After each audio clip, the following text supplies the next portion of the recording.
क्योंकि ये सरकार ऊपर से लेकर नीचे तक भ्रष्टाचार में लिप्त है, अडानी के साथ मिलकर घोटाला कर रही है, इसलिए जांच से भाग रहे हैं। चलिए, सरकार भाग रही इसलिए कि जो सरकार इसमें शामिल है। हमारे साथ प्रसाद जी, मोदी सरकार लगातार इस मामले में क्या सदन में बात नहीं रखने दिया जा रहा? पार्लियामेंट का मतलब ये होता है सरकार जब बात सुना नहीं जाता है तो पीपल को बताते हैं ये तुम्हारी हालत है और तुम्हारी रिप्रेजेंटेटिव क्या शिवसेना भी यही मांगती है? जरूर। विपक्षी नेताओं ने ईडी दफ्तर तक मार्च किया है। अडानी मुद्दे को लेकर ये हंगामा, ये प्रदर्शन पहले संसद में हुआ और उसके बाद अब संसद से लेकर सड़क तक ये प्रदर्शन हो रहा है। हाथों में बैनर हैं, पोस्टर हैं, तख्तियां हैं और मांग की जा रही है कि अडानी मुद्दे को लेकर जांच प्रवर्तन निदेशालय करे, ईडी करे।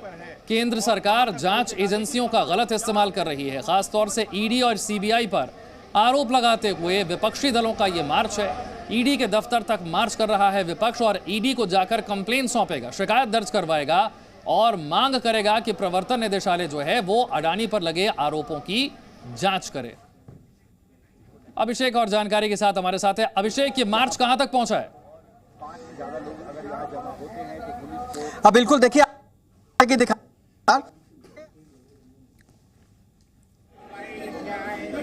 पोस्टर लिए हुए जेपीसी की मांग हम जो कांग्रेस के और अपोजिशन के जो लीडर्स हैं वो आपको दिखाई दे रहे होंगे, लेकिन पार्लियामेंट से बाहर निकलते ही 2 लेयर की बैरिकेडिंग है और भारी मात्रा में दिल्ली पुलिस के जवान और पैरामिलिट्री फोर्स के जवान मौजूद हैं। केंद्र रिजर्व पुलिस के जो जवान हैं जो आपको दिखाई दे रहे होंगे वर्दी के अलावा, वो इनको किसी भी तरीके से आगे नहीं आने देने की कोशिश कर रहे हैं, क्योंकि ये 2 लेयर की बैरिकेडिंग इसलिए लगा दी गई है कि इस बैरिकेडिंग को पार करके ये ईडी की तरफ जो मार्च करना चाहते हैं वो ना हो पाए। जो मार्च करना है, जो प्रोटेस्ट करना है, जो सांकेतिक प्रोटेस्ट करना है वो यहीं पर करें और यहां से वापस चले जाएं।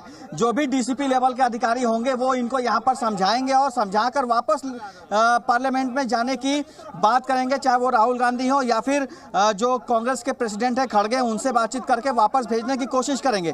लेकिन अगर इनकेस ये वापस नहीं जाते हैं, जिद पर अड़े रहते हैं कि हमें आगे जाना है, बैरिकेडिंग तोड़ने की कोशिश करेंगे और अगर धक्का मुक्की की नौबत आती है तो आपको बसेस भी दिल्ली पुलिस की दिखाई दे रही होगी। उन बसों में तमाम जो कांग्रेस और अपोजिशन के बड़े लीडर हैं उनको डाला जाएगा, उनको डिटेन किया जाएगा और यहां से कहीं और लोकेशन पर ले जाया जाएगा। लेकिन फिलहाल आपको तस्वीर जो दिखाई दे रही होगी उसमें यही है कि अभी उन्हें वहीं पर रोक दिया गया है और पुलिस उन्हें समझाने की कोशिश कर रही है कि इससे आगे न जाएं, जो भी प्रोटेस्ट करना है वो यहीं पर करें और पुलिस से बातचीत चल रही है। गहमागहमी का माहौल धीरे धीरे बन रहा है और अब देखने वाली बात आगे होगी कि क्या ये लोग बैरिकेडिंग तोड़कर आगे बढ़ने की कोशिश करेंगे या यहां से वापस पार्लियामेंट की तरफ रुख होगा। जी, कौन कौन से दल इसमें शामिल हैं?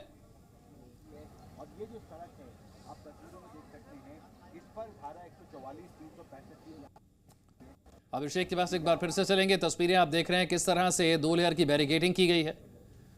एक बार फिर से मेरे सहयोगी अभिषेक के पास चलते हैं। अभिषेक, कौन कौन से दल इसमें शामिल हैं विपक्ष के? देखिए, कांग्रेस के अलावा टीएमसी भी इसमें शामिल है। इसके अलावा 3-4 हैं जो इसमें है, समाजवादी पार्टी है, इसके अलावा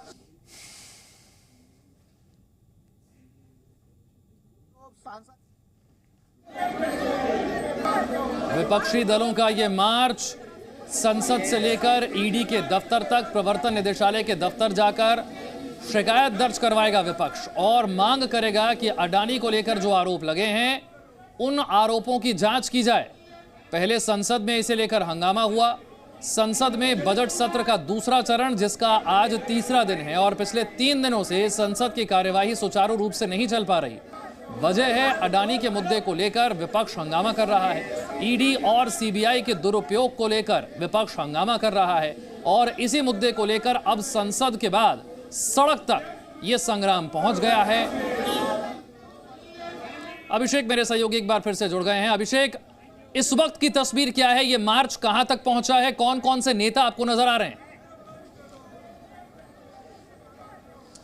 बिल्कुल, देखिए, मैं इस वक्त विजय चौक के आउटर साइड पे मौजूद हूँ, जहां पर पहली बैरिकेडिंग लगाई गई है और आपको लगातार तस्वीरें दिखा रहे हैं। ये देखिए हाथों में जो दफ्ती लेकर ये लोग खड़े हैं, हाथों में जो ये झंडे लेकर खड़े हैं कि जेपीसी की मांग कर रहे हैं, अडानी के खिलाफ जेपीसी की मांग कर रहे हैं कि जेपीसी बनाई जाए और उनके खिलाफ जांच की जाए। उसको लेकर ईडी तक इनका मार्च करने का प्लान है, लेकिन अभी भी पार्लियामेंट से बाहर निकलते ही इन्हें रोक दिया गया है। दिल्ली पुलिस के जवान और पैरामिलिट्री फोर्स के जवान इन्हें रोक चुके हैं और बैरिकेडिंग तक भी नहीं आने दे रहे। जो पहली बैरिकेडिंग है वहां तक भी अभी ये मार्च नहीं पहुंचा है और भारी मात्रा में यहाँ फोर्स है, चाहे वो दिल्ली पुलिस के जवान हो या फिर केंद्र रिजर्व पुलिस पैरामिलिट्री फोर्स के जवान हो। ये आगे बढ़ने की कोशिश कर रहे हैं डीसीपी के साथ। यहाँ पर धारा 144 लगी हुई है, आप यहाँ पर किसी भी तरह का प्रदर्शन ना करें और आप कानून का पालन करें। आप कानून को तोड़े नहीं, कानून का पालन करें, कानून का पालन रस्सी लगा दी और यहाँ पर अपना प्रदर्शन खत्म करें। यहाँ पर आप किसी तरह का धरना प्रदर्शन नहीं कर सकते। यहाँ पर अब आगे जाने की कोशिश करेंगे, यही है। रवि त्रिपाठी मेरे सहयोगी और जानकारी के साथ है। रवि, इस वक्त की जरा तस्वीर दिखाइए, ये मार्च कहां तक पहुंचा है, कौन कौन से नेता शामिल? नहीं, देखिए मैं संसद के अंदर हूँ, चूंकि संसद के अंदर से प्रोटेस्ट निकल चुका है। डिम्पल यादव, डिम्पल जी एक मिनट लाइव है ये। आप डिम्पल जी हमारे साथ है, डिम्पल यादव, उनसे बात करेंगे। डिम्पल जी, जिस तरह से प्रोटेस्ट मार्च निकला, आपको लगता है कि संसद के अंदर आप लोगों को बात नहीं कहने दिया जा रहा है, इसलिए आपको मार्च करना पड़ रहा है? कंप्लीट डेडलॉक है पार्लियामेंट में और बहुत सारा देश का पैसा खर्च हो रहा है, क्योंकि संसद चलने के टाइम बहुत पैसा खर्च होता है। और ये डेडलॉक क्यों है? अगर अपोजिशन चाह रहा है कि जेपीसी होगा तो सरकार अगर साफ है इस मामले में, तो सरकार को कबूलना चाहिए कि हम जेपीसी देने को तैयार हैं और पार्लियामेंट चलना चाहिए। लेकिन सरकार की तरफ से कहा जा रहा है कि सब लोग करप्शन में फंसे हुए हैं। ईडी अपनी जांच कर रहा है, ईडी और सीबीआई तो अपना काम कर रहा है, वहां आपको जांच को अपनी बात रखिए। आप ये सभी जानते हैं कि ईडी, सीबीआई, आईटी, इस जो इंडिपेंडेंट संस्थाएं थी अब वो इंडिपेंडेंट नहीं रही है, totally dependent on the government है और इसी को लेकर आज ये मार्च निकाला जा रहा है और मेरा पूरा समर्थन है इस मार्च। चलिए, तो पूरा समर्थन इस मार्च को है, ये कहना है डिम्पल यादव का। ईडी और सीबीआई किसके इशारे पे काम कर रहा है ये सबको पता है, ये कहना है डिम्पल यादव का। आपने सुना हमारे सामने, डिम्पल यादव का आपने सुना। राहुल भी हमारे साथ जोड़ गए। राहुल, इस वक्त की जरा तस्वीर दिखाइए, मार्च कहां तक पहुंचा है?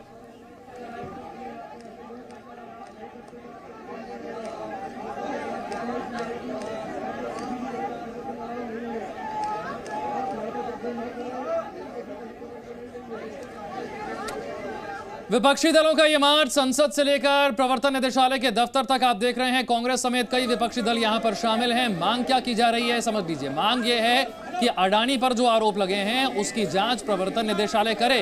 केंद्र सरकार की जांच एजेंसियां, खासतौर से ईडी और सीबीआई, आरोप लगाया जा रहा है कि ये ईडी और सीबीआई सिर्फ विपक्षी दलों पर कार्रवाई करते हैं, विपक्षी दलों के खिलाफ केस दर्ज करते हैं, विपक्षी दलों के नेताओं के ठिकानों पर छापेमारी करते हैं, उन्हें परेशान किया जाता है, उन्हें गलत केस में फंसा दिया जाता है, जबकि बीजेपी के नेताओं पर ईडी और सीबीआई कार्रवाई नहीं करते हैं। ऐसे में विपक्ष कह रहा है कि ईडी और सीबीआई अब अडानी पर लगे हुए आरोपों की भी जांच करे और ऐसे में प्रवर्तन निदेशालय के दफ्तर तक मार्च करके विपक्ष यही चाह रहा है। घोटाला है उसके लिए जेपीसी गठित की जाए और दूसरा हम अभी ईडी के पास जाके उनको हमारा निवेदन देंगे कि ईडी के थ्रू उनकी चौकसी करो। हर छोटे बड़े को वो ईडी पकड़ती है, अडानी जैसा आदमी उनको दिखता नहीं है क्या?